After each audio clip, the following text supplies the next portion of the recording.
Hello, কি অবস্থা সবার? তো আমরা আমরা আসলে বাঙালি জাতি হিসেবে আমরা গর্বিত। তো কারণটা হচ্ছে আমরা সব সময় অলওয়েজ আমরা একে অন্যের আসলে ভালো আমরা কখনো দেখতে পারি না। যখনই কেউ ভালো কিছু করতে যায়, তার পিছে কিভাবে লাগা যায় সেটা আমরা যদি বাঙালি অন্যান্য জাতির থেকে যদি আমরা বাঙালি থেকে অন্যান্য জাতিগুলো শিখতে পারে। তো ভাবতেই পারেন যে এই কথাগুলো আমি কেন বলতেছি। তো এর পিছনে কারণ হচ্ছে আমি আছি আমার বাগানে। আমার ছোট একটা বাগান আছে।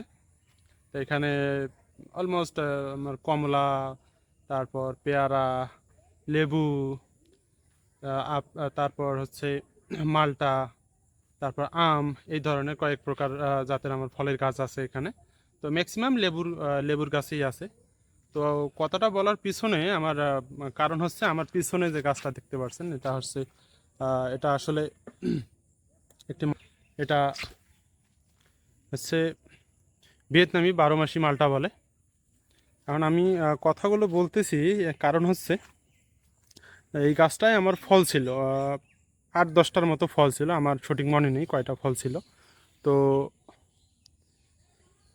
তো কী হয়েছে, ফল এই দেখতে পাচ্ছেন গত 2 দিন আগে 2 দিন আগে এই ফলগুলো কে বা কাহারা এগুলো চুরি করে নিয়ে যায়। এই যে দেখতে পাচ্ছেন। তো এজন্যই আর কি বলতেছি আমরা বাঙালি হিসেবে আমি অনেক গর্বিত আর কি, যে আমরা আহ, মানে নিজে কিছু করতে না পারি, কিন্তু আমরা নিজে যদি কিছু করতে না পারি তাহলে আমরা অন্যকেও আর বেশি কিছু করতে দেব না।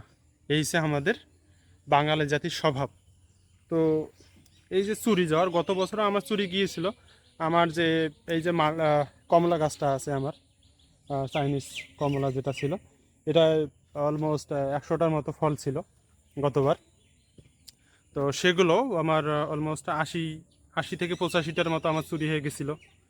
কয়েকটা মাটিতে পড়েছিল গাছের নিচে। এবারও আমার সেম ফলগুলো, এখন পর্যন্ত কোনো পরিপক্কতা আসেনি ফলগুলোতে।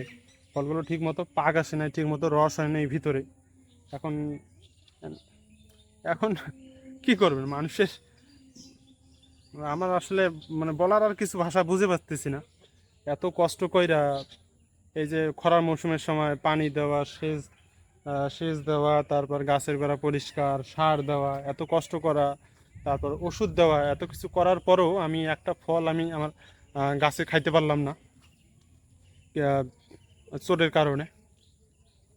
তো এই হচ্ছে অবস্থা আমাদের বাঙালিদের। তো আর একটা বিষয়, আমি পড়াশোনা করেছি আমি ইন্ডিয়ায়, পাঞ্জাবে। তো সে পড়াশোনা অবস্থায় থাকার সময় আমি যদি পার্থক্যটা তুলে ধরি আমাদের বাঙালি আর ওখানকার মানুষের সাথে, আমরা 1.5 থেকে 2 বছর আমরা যে নিজের বেডরুম যে ছিল, বেডরুমের আমরা কখনো দরজা লাগায় ঘুমাইনি রাতে। আর আমার লাস্ট পর্যন্ত আমি 4 সাড়ে 4 বছর ছিলাম, আমরা লাস্ট পর্যন্ত বাড়ির যে মেন গেট থাকে সেই মেন গেটটা আমরা কখনো লাগাইনি। আমাদের একটা পয়সা বা একটা কাগজও বাড়ির ভিতর থেকে কোনোদিন চুরি হয় না। বাসার নিচে যদি আমরা গাড়ি ঘোড়া বা টাকা পয়সাও যদি ফালাই রাখি তাও মনে হয় কেউ নিয়ে যাবে না। গাড়ি ঘোড়া পড়ে, মানে গাড়ি ঘোড়াগুলো যেগুলো ছিল, বাইক, সাইকেল, ওগুলো সবসময় বাড়ির নিচেই থাকতো, কেউ হাত দিত না। তো এই হচ্ছে ওদের আর আমাদের বাঙালিদের অবস্থা। তো এটাই আর কি শেয়ার করার জন্য আজকে ভিডিওটি করা। তো চোর ভাইয়েরা, তো একটা বিষয় মাথা রাখবেন, আসলে একটা কথা আছে যে চোরের 10 দিন গৃহস্থের একদিন। তো আমি যদি কোনো দিন যদি জানতে পারি বা একদিন যদি আমি ধরতে পারি, আপনারা ওই যে যেগুলো মুখ দেখাইছেন না, আপনাদের হোগা দিয়ে আমি ফলগুলো খাওয়াবো। তো এই কথাটা মনে রাখবেন।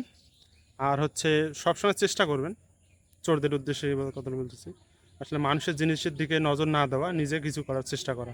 ধন্যবাদ।